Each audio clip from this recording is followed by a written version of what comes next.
오늘 우리가 함께 볼 하나님의 말씀 레위기 1장 14절에서 17절입니다. 레위기 1장 14절에서 17절에 있는 말씀 같이 읽습니다. 시작. 만일 여호와께 드리는 예물이 새의 번제이면 산 비둘기나 집 비둘기 새끼로 예물을 드릴 것이요 제사장은 그것을 제단으로 가져다가 그것의 머리를 비틀어 끊고 제단 위에서 불사르고 피는 제단 곁에 흘릴 것이며 그것의 모이 주머니와 그 더러운 것은 제거하여 제단 동쪽 재 버리는 곳에 던지고 또 그 날개 자리에서 그 몸을 찢어 아주 찢지 말고 제사장이 그것을 제단 위에 불 위에 있는 나무 위에서 불살라 번제를 드릴지니 이는 화제라 여호와께 향기로운 냄새니라. 아멘. 자, 번제의 마지막 모습입니다. 자, 번제는 이 번을 좀 한문으로는 무엇일까 해서 이제 태워드리는 게 번인데 이 번자가 구울 번이란 그래서 이렇게 굽다라는 의미가 있더라고요. 그래서 보니까 태운다는 건데 소, 염소, 양, 그 다음에 새입니다. 이걸 나누는 기준은 그 사람의 재산 정도였다라는 것이 다른 쪽에서 확인할 수 있는데 오늘 본문에 보면 새 번제이면 집비둘기나 산비둘기 두 종류로 이야기를 하고 그것도 어미가 아닌 새끼. 왜 그러냐면 대부분 하나님께 드려지는 예물은 1년 된 것들을 드리기 때문에 거의 그렇다라고 할 수 있고요. 그 다음에 제사장이 그것을 제단에 가져다가 그의 머리를 비틀고 끊어서 그 번제 위안에 불사르는데 그러나 구분되는 게 피가 있는데 그것은 제단 곁에 흘려서 내보내라 라고 되어져 있습니다. 그리고는 정결하지 못한 두 종류죠. 모이주머니, 그 다음에 그 더러운 것에 보니까 더러운 것은 그것이 그라는 거에 하나 숫자가 써 있죠. 뭐라고 되어 있습니까? 또는 깃털이라고 되어져 있습니다. 그러니까 깃털과 그 속에 있는 걸 째서 안에 있는 모이주머니라고 하는 그것들을 떼어내서 동쪽 제단 재버리는 곳에 버리게 되어지고 그리고 난 다음에 이것들을 조금 째가지고 전체는 아니고 조금만 째서 번제단 위에 올려놓고 불살라서 하나님께 번제로 드려야 된다라고 이야기를 하고 있습니다. 특징은 여기서 이전에 나오지 아니하는 피는 이라는 표현이 있습니다. 그죠?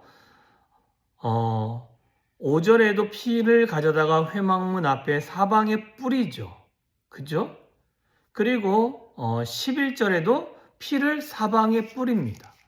그런데 새의 피는 뿌리는 게 아니라 제단 곁에서 흘릴 것이며 라고 이야기합니다. 그 양이 적어서 그런 거일 수도 있겠지요.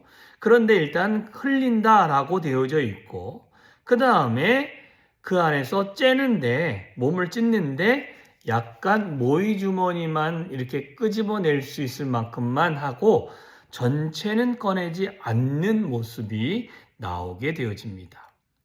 자, 여기서 우리가 좀 생각해야 될 것은 저는 이제 두 가지를 생각해 보고 싶은데 첫째는 피입니다. 창세기에서 너희는 짐승을 먹되 뭐채 먹지 말라고 말합니까? 피는 먹지 말라라고 이야기합니다. 근데 이게 창세기에도 나왔던 것들이 꾸준히 뒤로 가면서 피는 먹지 말라는 표현이 있습니다. 왜 그렇습니까? 그 피에는 무엇이 담겨 있기 때문에 먹으면 안 된다고 합니까? 그 안에는 생명이 들어가 있기 때문에 결코 피는 우리가 소중히 여겨야 된다라고 이야기를 해주고 있습니다. 자, 우리 안에서 여기 본문에서 말하는 것처럼 하나님께 드려지는 예물에서도 드려지지 아니하는 것 중에 하나가 피라는 것입니다. 우리의 영혼은 하나님께 드려지는 것이 아니라 우리의 삶을 하나님께 드려졌어서 하나님이 받으실 수 있게끔 해야 된다라는 것입니다. 뿐만 아니라 이 피는 먹지도 않지만 제단에다 올려놓지도 않고 제단 주변에 뿌리고 그 제단 뿔에 바르는 것을 하고 성결케 하는 일에 사용될 때는 사용되지만 그렇지 않을 때는 결코 이 피는 제물의 용도로 사용되지 않음에 대해서 우리는 늘 기억하셨으면 좋겠습니다. 두 번째로는 소, 염소, 양, 새, 번제로 드려지는 제물의 종류가 다양합니다. 이제 소제를 빼고는 그 다음에 화목제나 속건제나 속죄제나 이제 내용이 비슷하게 나오고 조금 잡는 방법이 좀 다르고 그런 것만 빼고는요 비슷합니다. 그런데 이 번제로 드려지는 것과 화목제와 속건제와 속죄제는 다 다른 의미를 담고 있다라는 것입니다. 그 중에 하나가 번제는 이것은 하나님께 드려지는 제사.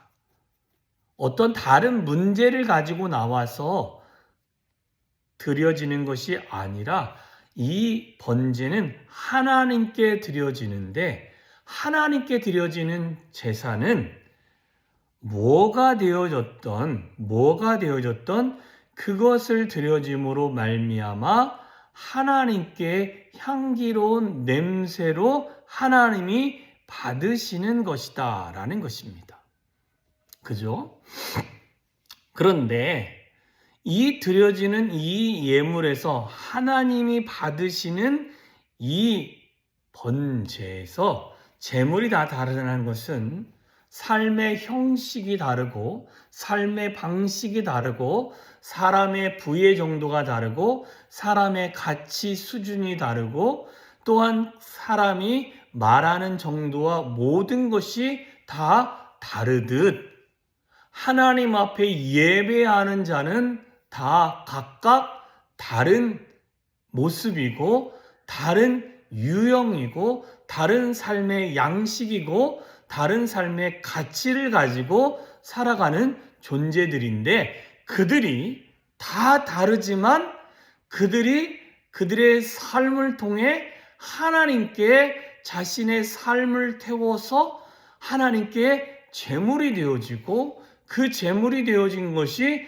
하나님이 받으실 때 그의 삶은 그의 예배는 그가 드려지는 예물은 나에게 향기로운 냄새다 라고 하나님이 인정하실 수 있는 그런 제물이 되어지고 또한 예물이 되어지고 그런 예물의 삶을 우리가 살아야 된다라고 주님이 우리 가운데 알려주고 계시는 것입니다.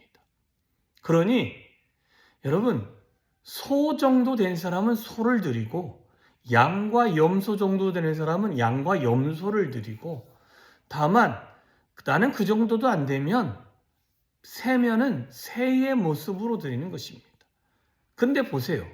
소를 잡을 때와 염소와 양을 잡을 때와 비둘기를 잡을 때는 그 모습이 다 다릅니다. 조금 더 작을수록 간결해지는 것입니다. 크면 클수록 그의 삶을 잘 돌아보면서 그 안에서 큰 만큼 돌아볼 게 많고 뿐만 아니라 돌아보는 것뿐만 아니라 그 삶에서 하나님께 온전히 드려야 될 것들이 훨씬 더 많다라는 것을 우리 가운데 알려주고 있습니다. 비둘기를 보세요. 얼마나 간결합니다. 그러니까 그냥 잡고 그 다음에 부정한 것만 빼고 그리고는 여기에는요 또 이런 표현이 없습니다. 정결하게 씻었다라는 것도 없습니다. 그죠? 부정한 것은 재 버리는 것에, 더러운 것 버리는 것에 버리고, 그리고는 그것을 가지고 털을 뽑아서 그 모든 것을 하나님께 불살라서 드렸다라는 것입니다. 여러분, 가난한 사람이 굳이 부자처럼 신앙생활을 할 이유가 없다라는 것입니다. 간결한 신앙생활을 해도 하나님이, 검소한 신앙생활을 해도 하나님이 그 삶을 받으신다라는 것입니다. 뿐만 아니라 부자는 그의 삶을 간결하게 드리는 게 아니라는 거예요. 왜? 부자는 가난한 사람처럼 뭐가 없는 것이 아닙니다. 많기 때문에 자기가 신경 써야 할 것도 많고, 자기가 돌아봐야 할 것도 많고, 자기가 잘못할 수 있는 영역이 작은 가난한 사람에 비해서 훨씬 더 큽니다.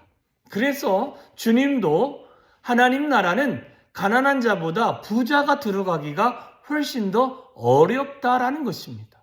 왜 그렇습니까? 죄의 속죄의 문제를 해결하는 것이 훨씬 더 많다라고 말할 수 있습니다. 그러니 그 모든 세세한 것들을 다 살펴보고 그것들을 다 정리하여 하나님께 나의 삶을 드려서 예배하는 것은 결코 쉬운 일이 아니라는 것입니다. 그러니 우리의 삶의 양식이 다 다를 수 있으니 그 다름을 인정하며 나는 나의 삶에 맞춘 그 정도를 가지고 하나님 앞에 나아가시면 하나님은 어떻게 받으십니까? 향기로운 향으로 받으시는 겁니다. 다른 사람과 다른 사람의 어떤 것과 비교할 이유가 전혀 없습니다. 여러분의 삶의 모습으로 나아가서 예배하십시오. 주변에 있는 어떤 소리에도 귀 기울이지 마십시오. 관심도 두지 마십시오. 그건 그 사람의 몫이고 나는 아닙니다. 나는 내 삶에 주어진 목과 믿음의 분량과 내 삶으로 하나님께 영화롭게 할 수 있을 만큼의 모습을 가지고 하나님을 예배하면 됩니다. 그렇게 하나님을 예배하기 시작할 때 하나님이 저와 여러분을 보시고 뭐라고 하십니까? 너의 예배에서 나는 맡을 만한 향기를 최대한으로 맡았다라고 말씀해 주실 줄 믿습니다. 오늘 저와 여러분의 삶에서 이런 하나님의 음성이 들려지는 귀한 하루가 되어주시기를 주님의 이름으로 축원합니다. 기도하겠습니다. 참 좋으신 하나님 감사합니다. 하나님의 은혜가 우리의 삶에 넘치는 한날이 되어지기를 소망합니다. 하나님, 우리의 삶에 여러 가지 고민이 있을 수 있지만, 우리의 삶에 여러 가지 삶의 방식이 있을 수 있겠지만, 하나님, 나의 삶을 자세히 돌아보고 내가 하나님 앞에 어떠한 존재이며 나의 삶에서 하나님을 어떻게 영화롭게 할 수 있는지를 잘 살펴서 하나님, 다른 사람 비교하고 그 사람에 맞춰서 나의 신앙을 주께 드리고 나의 삶을 주께 드리고 나의 예배 형태를 주께 드리려고 결정하지 않는 자가 되어지게 하여 주시옵소서. 각 삶의 방식이 다른 것처럼 내가 하나님께 예배하는 방식도 하나님, 나의 고유한 스타일이, 나의 고유한 방식이 있는 줄 믿습니다. 하나님, 그 방식으로 하나님께 온전히 드릴 때 하나님은 기뻐 흠양하실 줄 믿습니다. 하나님, 나의 삶으로 온전히 하나님이 기뻐하시는 영적인 예배를 드릴 수 있는 오늘 한 날이 되어지게 하시고 주의 은혜를 부어주시고 주께서 오늘도 동행하시사 하나님께서 부어주시는 은혜로 충만하고 거룩한 한 날이 되어지며 주님이 기뻐 받으시는 거룩한 날이 되어질 수 있도록 주여 우리를 붙드시고 우리와 동행하여 주시옵소서. 놀라운 하나님의 은혜가 오늘도 우리의 삶에 차고 넘치기를 소망하며 예수님의 이름으로 기도하여 싸움나이다. 아멘.